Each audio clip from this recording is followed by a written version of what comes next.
Hello friends, चॅनलमध्ये पुन्हा एकदा तुमचं खूप खूप स्वागत. चॅनलला जर का सबस्क्राईब केलं नसेल तर लगेच करा, म्हणजे माझे रिव्ह्यूज तुमच्यापर्यंत पोहोचत राहतील. सो आज मी बोलणार आहे नुकतीच रिलीज झालेली मराठी फिल्म अशी ही जमवा जुम्मे बद्दल. मला ही कशी वाटली फिल्म, चला लगेच जाणून घेऊया. कसं काय ठरवलंय का तुम्ही? ठरलंय म्हणजे त्यांच्या घरी माहितीये का नाही? काय मस्करी करता काय तुम्ही? बोलूया या फिल्मच्या कथेबद्दल.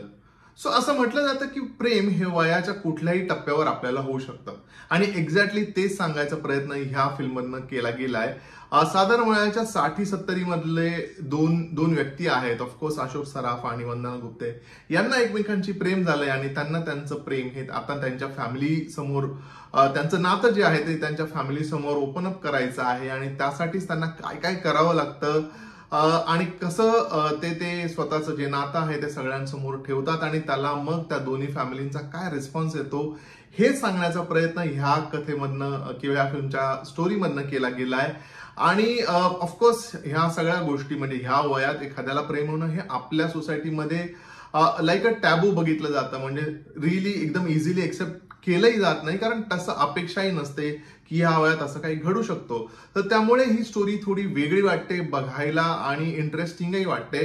पण मग त्यांचं शेवटी काय होतं, कुठल्या नोटवर त्यांचं जे रिलेशन आहे त्याचा म्हणजे दोन्ही फॅमिलीचा काय रिस्पॉन्स येतो हे बघण्यात मजा आहे आणि हीच या फिल्मची खरी स्टोरी आहे. सो बोलूया या फिल्ममधल्या पात्रांबद्दल. तसे तर या फिल्ममध्ये अनेक पात्र आहेत आणि प्रत्येकानेच आपलं काम अतिशय उत्तमरित्या केलंय आणि त्याबद्दल खरंच काही वाद नाहीये. सांगायचं झालं ना तर जी पात्र आपल्या विशेष लक्षात राहतात ती आहे ह्या फिल्ममध्ये जी अशोक सराफ आहे त्यांची नात, तिचं कॅरेक्टर जिने प्ले केलंय ती तनिष्का विशे.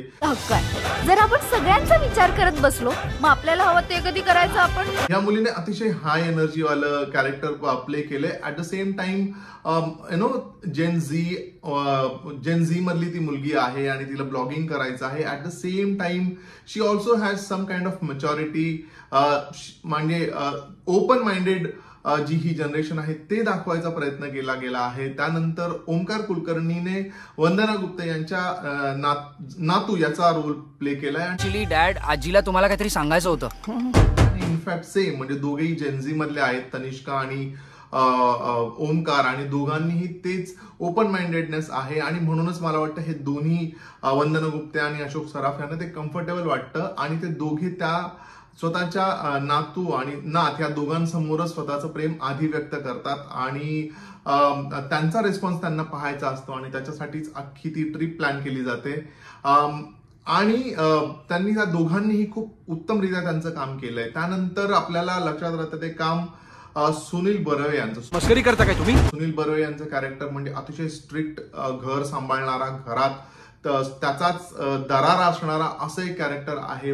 पण ते तेवढंच नसून त्याला अनेक छटा आहेत आणि ते आपल्यालाही फिल्ममध्ये दिसतं आणि त्यामुळेच त्याचंही कॅरेक्टर, सुनील बर्वेंचं कॅरेक्टरही आपल्या विशेष लक्षात राहतं. पण ह्या सगळ्यांना वगळता फिल्ममध्ये थ्रू आउट बॅटिंग करतात वंदना गुप्ते आणि अशोक सराफ. सांगूया घरी म्हणजे ना, अशोक सराफांना आपण अनेक म्हणजे दिग्गज अभिनेता आहेत ते आणि आपण त्यांचं अनेक चित्रपट पाहिलेत. एवढी मोठी त्यांची कारकीर्द, एवढी मोठं त्यांचं करिअर आहे. पण खरं सांगू का, ही फिल्म पाहिल्यानंतर जर का तुम्ही म्हणजे त्यांचा एक फ्लेवर आहे, त्यांची एक शैली आहे कॉमेडी करण्याची आणि ती अजूनही इंटॅक्ट आहे. हे बघून मला ना खूप जास्त छान वाटलं खरं सांगायचं तर. वयाच्या 70 मध्ये असताना सुद्धा ती एनर्जी, ते टायमिंग आणि तो विनोद निर्मिती करण्याची ती पद्धत आहे ना, ती अजूनही तशीच्या तशी आहे. आणि सेम गोज फॉर वंदना गुप्ते. ह्या दोघांना पाहणं खरोखर ट्रीट आहे. सांगूया घरी. म्हणजे ही फिल्म जर पाहिजे असेल तर या दोघांसाठी जरूर पाहायला हवी, कारण ह्या दोघांनी जे काम केलंय ना ते ह्या वयात एकतर असे कॅरेक्टर्स किंवा अशा पद्धतीचा रोल आणि त्यात कॉमेडी करणं किंवा इमोशनल मोमेंट्स, असं नाही की कॉमेडीज करतायत, पण ते टायमिंग अशोक सराफांबद्दल जर बोलायचं झालं तर हॅट्स ऑफ टू हिम. अजूनही ते इंटॅक्ट आहे. I was really impressed. And Vandana Gupte यांनीही खूप उत्तम काम केले, खूप जास्त छान काम केलंय. विषय खूप साधा सोपा आहे, अतिशय सरळ पद्धतीने, म्हणजे कुठेही कॉम्प्लिकेट न करता, कुठेही ड्रामा न करता सांगितलेली गोष्ट आहे. कॉमेडी ह्या अंगाने सांगितलेली गोष्ट आहे आणि त्यामुळेच आपल्याला ती, मला वाटतं, अपीलही होते आणि तो मेसेजही पोहोचतो. आणि त्यामुळेच ह्या सगळ्या आर्टिस्टचं त्याच्यामध्ये अतिशय मोलाचं योगदान आहे असं मला प्रामुख्याने वाटलं ही फिल्म पाहिल्यानंतर. आता बोलूया या फिल्मच्या लेखन दिग्दर्शनाबद्दल. फिल्मचं लेखन दिग्दर्शन केलंय लोकेश गुप्ते यांनी. ऑफकोर्स कथा त्यांची आहे, त्यामुळे मला वाटतं त्यांना डिरेक्शन मध्येही हे खूप इझी गेलं असेल. फक्त मला आधी थोडे निगेटिव्ह पॉइंट्स आहेत त्याबद्दल बोलूया आणि मग येऊया पॉझिटिव्ह पॉइंट्सकडे. सगळ्यात मला जो निगेटिव्ह पॉइंट जो वाटला ना, फर्स्ट हाफ जो आहे ना, तो थोडा स्ट्रगलिंग वाटतो. म्हणजे फर्स्ट हाफ मध्ये थोडासा इंटरेस्ट हलायला लागतो स्टोरी मधला. एक तर ती जर्नी, म्हणजे ते गोव्याला जेव्हा जातात त्याच्यामध्ये तो थोडा अजून टाईट स्क्रीन प्ले असायला हवा होता असं मला प्रामुख्याने वाटलं. पण सगळी कसर भरून निघते ते सेकंड हाफ मध्ये सगळं ऑडियन्स, म्हणजे सगळे प्रेक्षकांना ते स्टोरीमध्ये, म्हणजे स्टोरीचा भाग होतात, which is a good part. पण ते फर्स्ट हाफ मध्ये ना थोडं असायला हवा होता, थोडं स्पीडअप असायला पाहिजे होता, किंवा जे कॉन्व्हर्सेशन आहे बिटवीन, किंवा काही सीन्स आहेत ते काहीतरी वेगळे असायला पाहिजे होते असं मला खरोखर वाटलं. बट सेकंड हाफ मध्ये अक्षरशः आपण त्या स्टोरीचा भाग होतो आणि त्या स्टोरी बरोबर आपण एक पुढे विचार करायला लागतो, which is a good part. Second negative part मला जो वाटला तो पुष्कराज चिरपुटकर याचं जे कॅरेक्टर आहे ते का आहे आणि ते त्याचं म्हणजे एक्झॅक्टली का त्या फिल्ममध्ये घेतलं गेलंय हे मला क्लिअर झालं नाही फिल्म बघितल्यानंतर. त्यामुळे that is one more disappointing factor. Positive बाजूला बोलायचं झालं तर जो विषय आहे त्या विषयाला खूप कमी लोक जे आहेत ना, म्हणजे एक्सेप्टन्स असेल की नसेल असा प्रश्न न पडता त्यांनी हा विषय हाताळायचं ठरवलं, हे मला खूप छान वाटतंय. कारण पहिला प्रश्न सोसायटीमध्ये किंवा प्रेक्षकाला एक्सेप्ट करतील का, किंवा याला म्हणजे ना हा विषय बॅकफायरही होऊ शकतो, डेफिनेटली होऊ शकतो. पण मला वाटतं समवेअर ही टूक that risk and which is very good. ह्या विषयांबद्दल आता बोललं गेलं पाहिजे.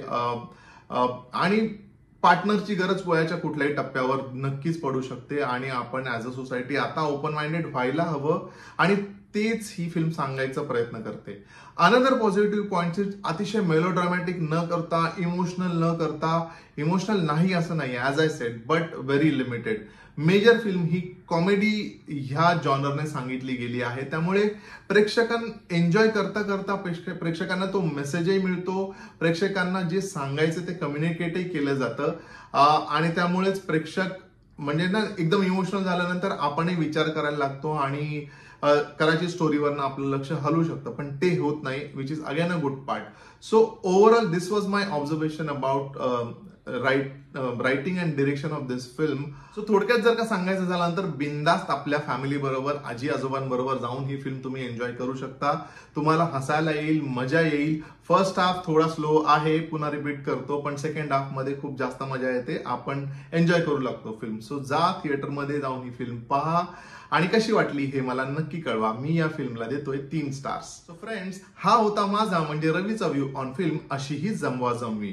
तुम्ही ही फिल्म पाहिली आहे का, आणि पाहिली असेल तर तुम्हाला ही फिल्म कशी वाटली हे मला कमेंट करून नक्की सांगा.